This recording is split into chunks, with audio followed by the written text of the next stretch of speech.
personal voice. Sabi niya, hindi daw siya Bex. Sabi ko kay Bianca na nakadapa sa kama ko at nakikinig sa kwento ko. Umuwi talaga ako upang maichika lang agad sa kapatid ko iyon. Kung hindi siya bakla, edi pwede na kayo. Ngiti-ngiti na sabi ni Bianca. Napabuntong hininga ako. Bakit kami? Bagay kasi kayo ate. Magandang lahi para sa magandang katulad mo. Ang confident talaga nito sa ganda na meron kami. Ano ka ba Bianca? Malabong magustuhan ako ng lalaking yun. Ate, tiwala lang sa ating muka. Akitin ko kaya. Napabungis-ngis pa kami dalawa pero mabilis din ako napailing. Mukhang nakakalimot na talaga ako. Hindi ako pwedeng ma-inlove at ma-involve sa kahit na kaninong lalaki. Lalo pat daig pa ng papang ko ang mga tsismosa naming kapitbahay. Inaabangan ang lahat ng ganap sa buhay ko. Kung iniisip mo si Papa ang ate, stop na. Nasa tamang edad ka na to decide. Hindi pwedeng ahayaan mong kontrolin ni Papa ang love life mo. Napangiti ako sa sinabi nito. Palibas ay hindi pinapakaalaman ni Papang ang love life ng dalaginding kong kapatid. Sige na, balik na ako sa kabila. Paalam ko dito. Pakanta-kanta pa ako nang bumalik sa kabila. As usual, umangat na naman ang mga kilay ng mga kapitbahay namin. Bahala silang mainggit. Kumuwi pa nga ako sa mga ito. Hindi na ako kumatok. Wala naman ang binata sa first floor at dahil tunay ang kapal ng aking muka, pumanik ako sa ikalawang palapag ng bahay patungo sa silid nito. Ay, Purdy! Tili ko nang pagbukas ko ng pinto ay inabutan ko itong hinuhubad ang tapis na tuwalya. Namimilog ang mata habang titig na titig sa mataba, mahaba at mukhang masarap na birdie. Oh no, my virgin eyes! Sabay takip sa mata ngunit nakikita pa rin naman ang nakalambitin sa gitna ng mga hita nito. Waring natulos naman ito sa kinatatayuan dahil sa gulat. Gavin's personal voice. Nang makabawi ako sa gulat ay mabilis kong binalot ng tuwalya ang bewang ko para takpan ng pagkalalaki. Katatapos ko lang maligo at magbibihis na sana nang biglang bumukas ang pinto. Humakbang ako patungo sa pinto at isinara ang pinto. Saka mabilis na nagbihis. Too much embarrassment for today. Pagkatapos makatiyak na desente na akong tingnan, binuksan ko ang pinto pero wala na si Bella doon. Inabutan ko itong nasa sala na. Ang mukha ay nakasubsob sa pilo at sabu-sabunot ang buhok. First time ba nito makakita ng ganoon kaya ganito ang reaksyon niya? Hey! Lumingon pa ito. Maluha-luha pa nga. Huwag kang lalapit! Nahinto ako sa paghakbang at nagtatakang pinagmasdan nito. Lumayo ka! Baka magising niyang halimaw mong alaga! Sabi nito na muling isinobsob ang mukha sa unan. Nabaliw na yata. Sino ba kasi nagsabi sa'yo na umakyat ka ng kwarto ko? Hindi mo dapat ginagawa yun. Eh bakit ba?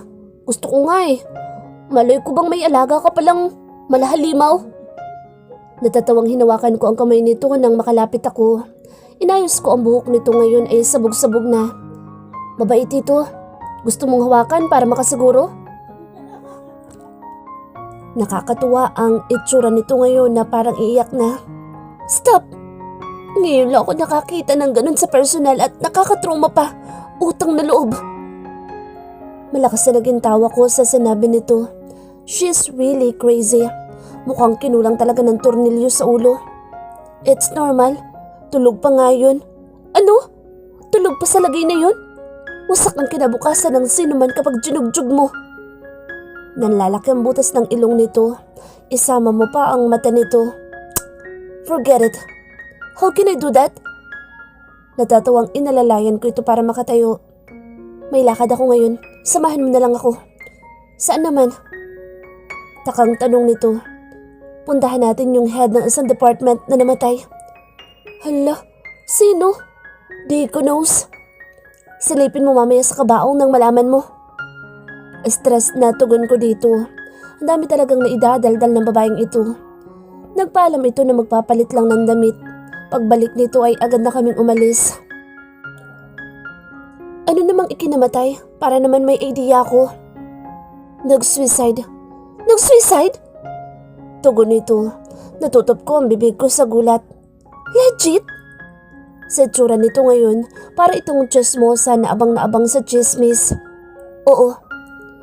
Bumili muna kami ng bulaklak bago kami nagtungo roon. Pagdating namin sa address na sanan ni Kevin, marami ng tao at ang ilang ay mga tauhan din sa company. Sir GM, salubong ng isang babae na todo ang ngiti sa akin. Sinulyapan ko si Bella na hindi ko alam kung bakit nakasimangot. Ito ang tumanggap ng bulaklak na dala namin. Hinawakan ko sa siko si Bella para makapunta kami sa harap at masilip man lang ang patay. Si Andres pala ito. Narinig kong bulong nito. Sinulyapan ko siya. Kilala mo? Tanong ko dito. Hindi, nakita ko lang sa tarpaulin yung pangalan niya. Bumuntong hininga ko. Akala ko pa na may kilala niya. Ilang minuto lang ay nagpa siya kaming maupo muna. Panay ang bulong. Narinig ko doon sa isang matanda. Nagpakamatay daw kasi niloko ng asawa.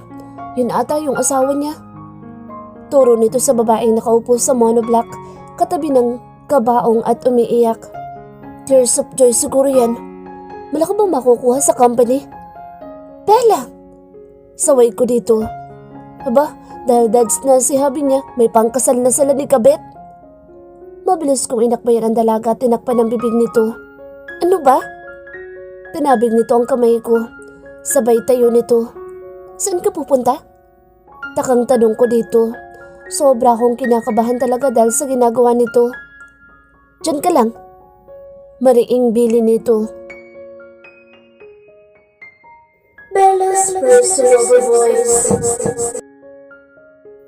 Nagtungo ako sa lamesa kung saan nakalagay ang pagkain. Punong-puno iyon ng mga biscuits at juices. Naku, umakaiyak akala mo naman mabuting asawa. Danig kong sabi ng babae. Bagay akong lumapit dito. Totoo bang nagloko ate? Chika ko rito. Oo, usap-usapan na kapatid daw ng kanyang asawa.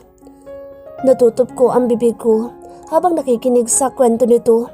Pasimpleng nagbubulsa ako ng candy. Matutuwa si Bianca nito kapag nag-uwi ako ng pasalubong. Grabe naman. Kunwari, habag na sabi ko. Tapos, ginamit daw nila ng kabit yung ipon ni Andres pang motel.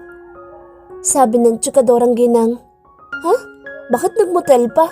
Magastos yun. Di na lang ginawa sa bahay. Gatong ko pa sa sinasabi ng ginang. Aba, syempre takot mahuli. Ganun? OMG. As in, oh my God? Hindi. As in, oh my gaga. Nakapakagaga, masyadong maluho. Sinabi mo pa, dapat sa babaeng yan kalbuhin. Nakakainis. Kaano-ano niyo po ba si Andres? Taxmate kami niyan. Napahagikik pa ito na waring kinikilig. Ay, gaga din. Sabi ko sabay layo na. Bumalik ako sa pwesto ni GM at inabutan nito ng juice at biscuits. Nagsalubong ang kilay nito. Where did you get that? Puna nito. Shh, huwag ka maingay para makabalik pa ako doon. What? Hindi makapaniwalang sabi nito. Alam mo ba noong college ako, kasama ko yung mga kaibigan ko pati si Lena. Pumupunta kami sa malapit na funeral homes kapag break time. Malaki natitipid namin doon. Nakikikape kami. Nadamayan pa namin yung pamilya, nabusog pa kami. Oh God. Feeling ko'y nahihiya ito. May bulsa ka ba dyan? Tanong ko dito habang kinakapa ang mga candy na nasa bulsa ko. Yeah. Mabilis kong inilabas ang mga candy na nasa bulsa ko at mabilis na isinuksok sa bulsa na GM. What the hell? Gulat na sabi ni GM. Nalalaki ang mata nito. Shh, huwag ka maingay. Puno na kasi yung bulsa ko. Lagay mo muna dyan, kukuha pa ako eh. Akma na akong tatayo pabalik sa lamesa nang pigilan niya ako. Bakit? That's enough. Ibibili na lang kita mamaya. Huwag na. Baka singilin mo na naman ako. Mabilis na akong humakbang patungo sa lamesa. Bakit mo ako iniwan? Nagulat pa ang mga tao nang biglang umatungal ang asawa ng namatay. Alangan namang isama kanya. Bulong ko habang namimili ng candy. Dumampot ako ng Max at Snow Bear. Hindi pa ako handa. Ay gaga din talaga ng tao. Sino bang handa? Bulong ko na naman habang naglalagay ng candy sa bulsa. Ate Tana, Hindi gusto ni kuya na nagkakaganyan ka. Gagabayan naman niya tayo. Sabi ng lalaking umaalo dito. Namatay na nga, gusto niyo pa maabalahin para gabayan kayo? Hindi ko kaya. Awang-awa naman ang mga bisita sa babae. Eh di sumama ka. Automatic na napatingin ang mga bisita sa akin. Oh shit, napalakas yata ang boses ko. O baka nakita nila ako nagbubulsa ng candy. Napansin kong tumayo si JM. Pulang-pula ang mukha na waring hiyang-hiya kaya nagpa siya ng lumabas. Sumunod ako dito, bit-bit ang 4 na juice. Uy! Habol ko rito. Nasa labas na kami. Buti na lang walang katao-tao. What's wrong with you? Napaka-insensitive mo. Nakakahiya. Napasimangot ako sa sinabi nito, sabay abot dito ng mga dala ko. Nakakahiya? Eh di sana hindi mo na ako isinama dito. Napansin ko ang mga bagong padating at palabas. Saka ako pa nakakahiya? Huh, ako ba yung nagbulsa ng candy?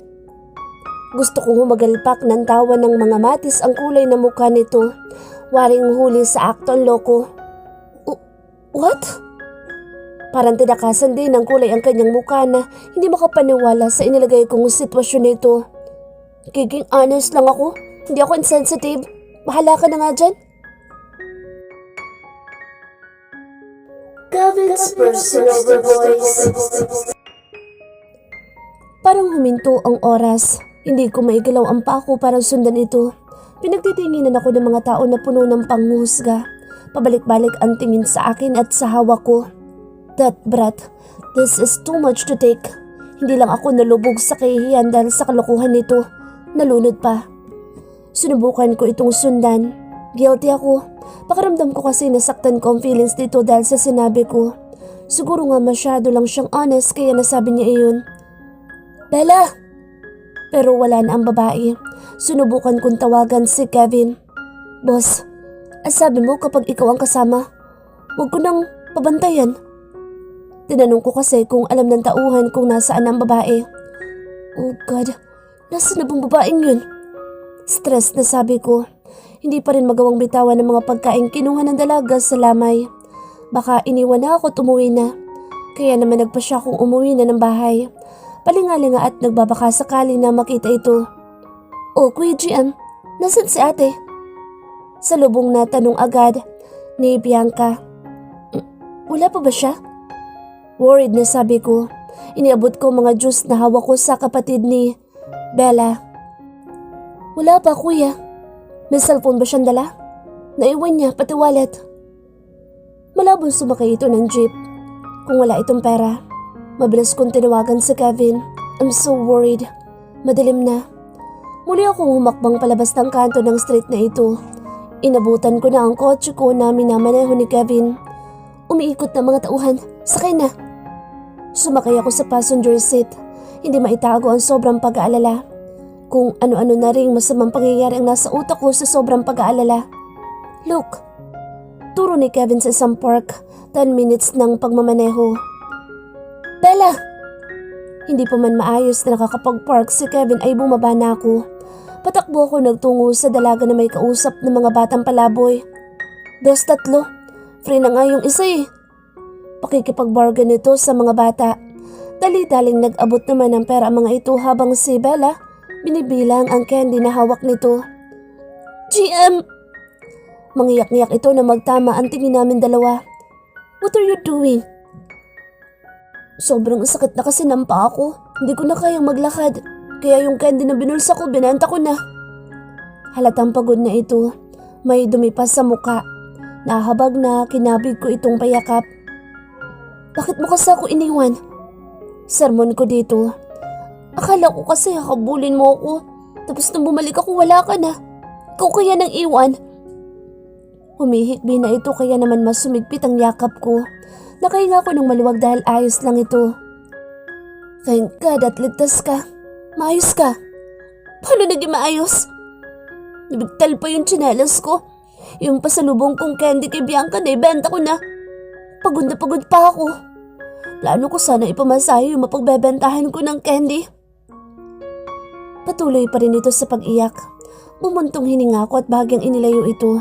Pinahid ang luham bumasa na sa pisngi nito. Stop crying.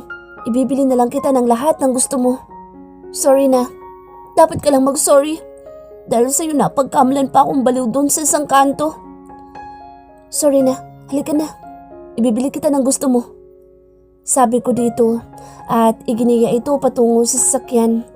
Wala na si Kevin doon. Kaninong kotse to? Takang sabi ni Bella. Sa boss ko. Mabilis kong tugon dito. Napakaangas.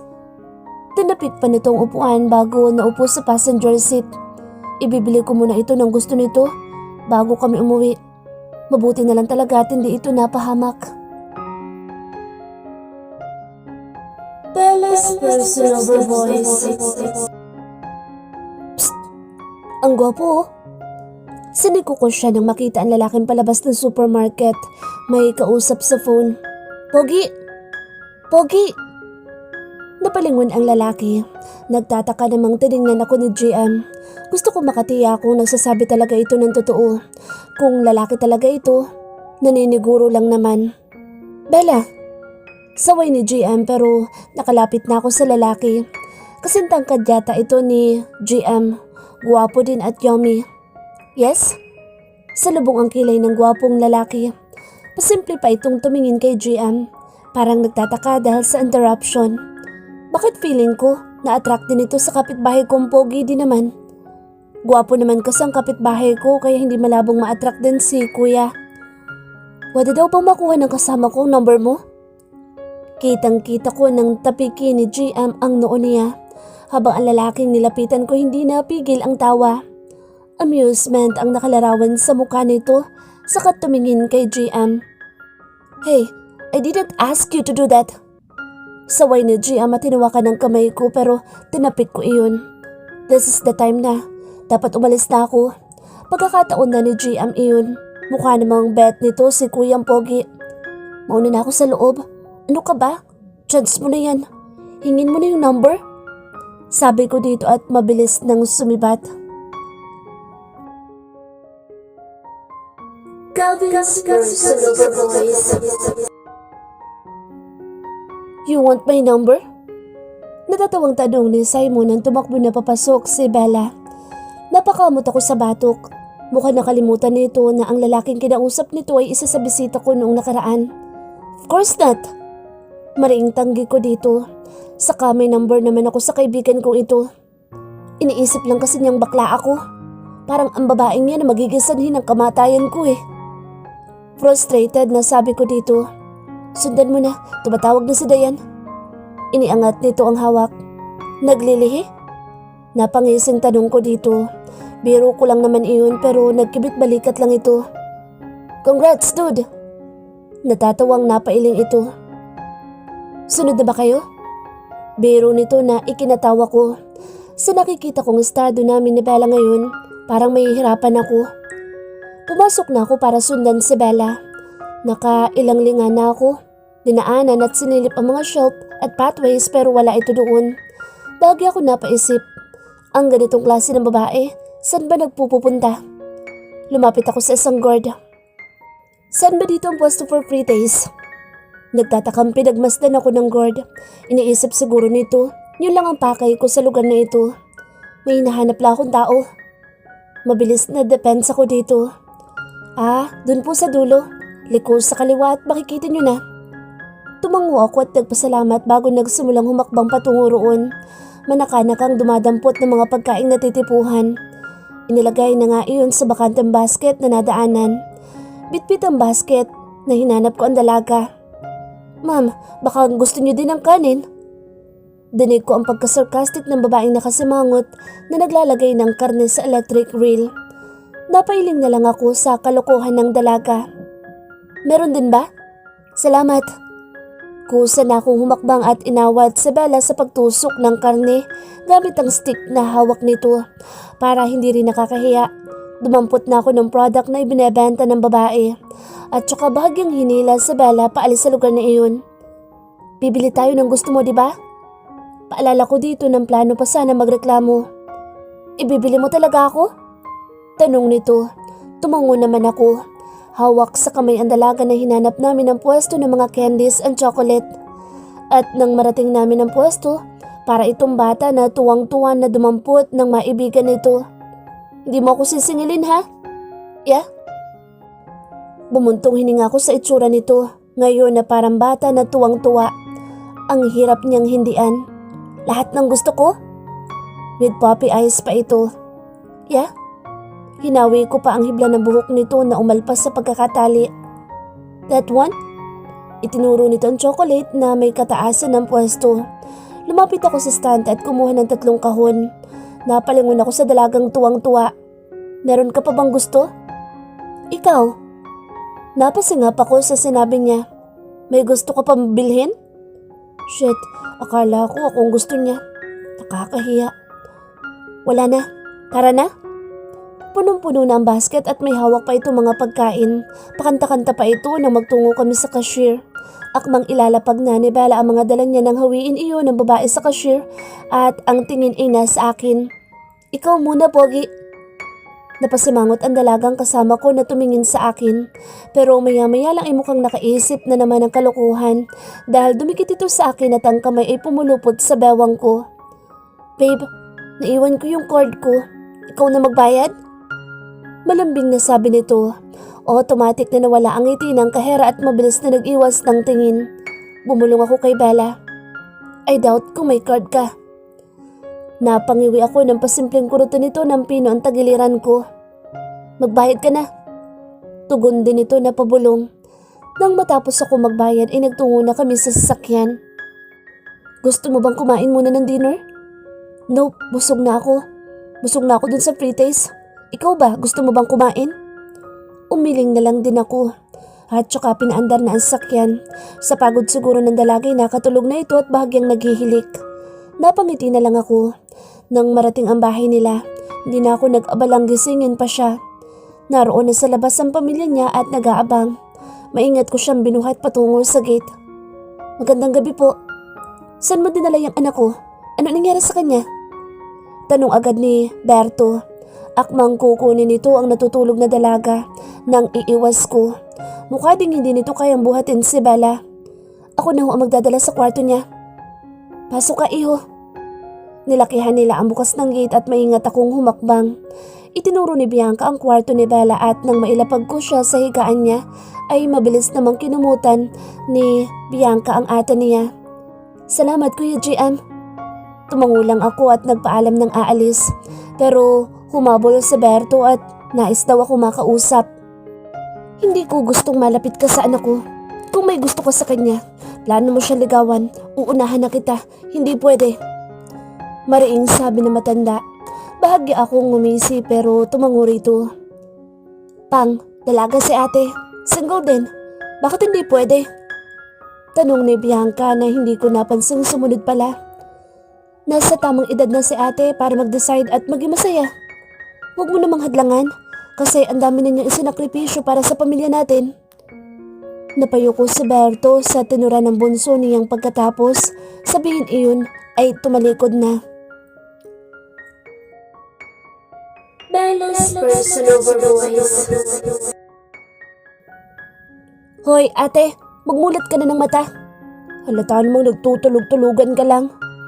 Agad ako nagmulat at may ngisi sa labi na bumaling ang tingin kay Bianca. Umupo ito sa paanan ng kama at nakasimangot na tumingin sa akin. Oh, bakit ganyan ang mukha mo? Si Papang kasi. Bakit? Ano na naman ang ginawa ni Papang? Kinausap niya si Kuya GM. Pinagbabawalan niya manligaw sa'yo. Natigilan ako at malungkot na napabuntong hininga. Ate, may hindi ka ba sinasabi sa akin? Bakit ganoon si Papang, ate? Chance mo naman na maging masaya. Bakit ayaw ni Papang? Bakit tinututulan niya? Halata sa mukha ni Bianca na mas stress siya sa buhay pag-ibig ko. Ganoon lang talaga si Papang. Protective lang. Protective? Nakatapos ka na ng college. May stable na trabaho pero bawal pa rin magjowa. Ate naman, tatanda ka na't magiging kulubot ang pechay mo pero never been touched? Never been kissed? Paano mangungulubot ang pechay? Wala naman tayong tanim. Ay, syunga. Napahagal pa kito ng tawa. Hayaan mo na si Papang. Humiga ako ng maayos. Sobrang sakit ng binti ko sa layo ng nilakad kanina. Kunin mo kay Kuya GM mo yung mga binili namin chocolate. Utos ko sa kapatid ko. Nagningning ang mata nito at mabilis nang umalis. Matutulog na muna ako. Kanina pa talaga ako gising pagpasok pa lang ng barangay namin. Way ganun, ang sarap pala ng kinakarga. Napabungis-ngis ako sa kalokohang naisip. Ibang karga kasi yung pumasok sa utak ko at napapahiyaw pa ang gaga sa imagination ko. Kabado Bante, kapag ipinatawag ka ng boss tapos hindi mo alam ang dahilan. Ay, alam mo pala kasi 20 minutes late ka. Para kang syunga, 20 minutes late ka lang naman. Ani Lana, di ba yun ang pinakaayaw nila? Paano kung tanggalin ako? Eh di, tanggapin mo na lang. Napasimangot ako sa sinabi ni Lana. Na-late kasi ako kanina. Hindi ko din kasabay yung pogi kong kapitbahay. Ewan ko ba doon? Wala siya ngayon. Hindi ko rin nakita sa labas ng gate namin. Nagmaganda pa naman ako. Sa isip ko kasi gusto kong tiyakin ang sinabi nitong hindi ito bakla. Kumato ka na? Udyok nila na nasa likuran ko. Ayoko. Bigla na lang itong kumatok at mabilis na tumakbo. Naiwan tuloy akong hindi alam ang gagawin. Sumungaw ang ulo ni GM? Pasok. Sumenyas pa ito na waring pinipigil ang ngiti. Feeling ko gusto talaga nitong tumawa kasi huling-huli nito ang itsura ko nang sumungaw ang ulo nito. At tubiliman, wala akong nagawa kung hindi ang pumasok sa loob. Miss Maligaya? Boses pa lang, istrikta na. Ako nga po, ma'am. Magalang kong sabi dito. Pumunta ka sa HR. Ibigay mo itong papel na ito at papirmahan. Ikaw ay promoted na bilang secretary ni GM. Secretary? Ako? Promote? Para tuloy akong ewan dahil sa pagsasalita ko. Oo? Baka? Ayaw mo? Napasimangot ako sa naging tugon nito. Ginaya pa talaga nito. Thanks, Miss Ann. Sasamahan ko na siya sa HR. Mabilis na tumango ang babaeng to, ngiti pa kay GM. Kung secretary ako nito, mas marami na kaming oras na magkasama. Wait, parang mas magandang ideya yun ah. Hawak-hawak ang pulsuhan ko ng binata habang iginigiya palabas ng opisina. At kahit nang marating na namin ng HR, imbis na ako ang magpapapirma, ito pa nag-abot ng papeles na kailangan pirmahan. Agad namang inasikaso iyon nang makita si GM. Legit na bang sir ang itatawag ko sa'yo? Nakayakap ako sa braso nito na kunwari curious na curious. Pero deep inside, easy chancing lang ang inyong inday. Kahit ano itawag mo sa akin, ayos lang. Cool lang na sabi ni GM. Can I call you mine? Nahinto ito sa paglalakad at sumama ang tingin. Tingnan mo na, pakunwari rin talaga. Feel ko bakla talaga ito. Mapagpanggap. Hindi ko naman huhusgahan ang arte-arte. Crazy. No, I'm not. Teka, ano naman ang gagawin ko bilang sekretary mo? Taray, sekretary na ako? Dati kasi hindi naman ako legit na secretary. Tsimay lang ng feeling boss. Buti nga natanggal na. Secretary lang ba? Ayaw mong secretary? Work is work. Seryosong sabi nito na ikinangisi ko. Tingnan lang natin kapag sinimulan ko na ang Seduce 101 plan ko. Kapag secretary, libre ng boss ang lunch, di ba? No? Uy, huwag ka namang kuripot. Pati pamasahe sagot mo na. What? Ako na lang kayo ang bumuhay sa'yo. Sarcastic na sabi nito na ikinangiti ko. Pwede. Bumuntong hininga ito at mabilis na naglakad. Narinig ko pa itong nagsabi na mas mahihirapan pa raw yata siya sa trabaho niya.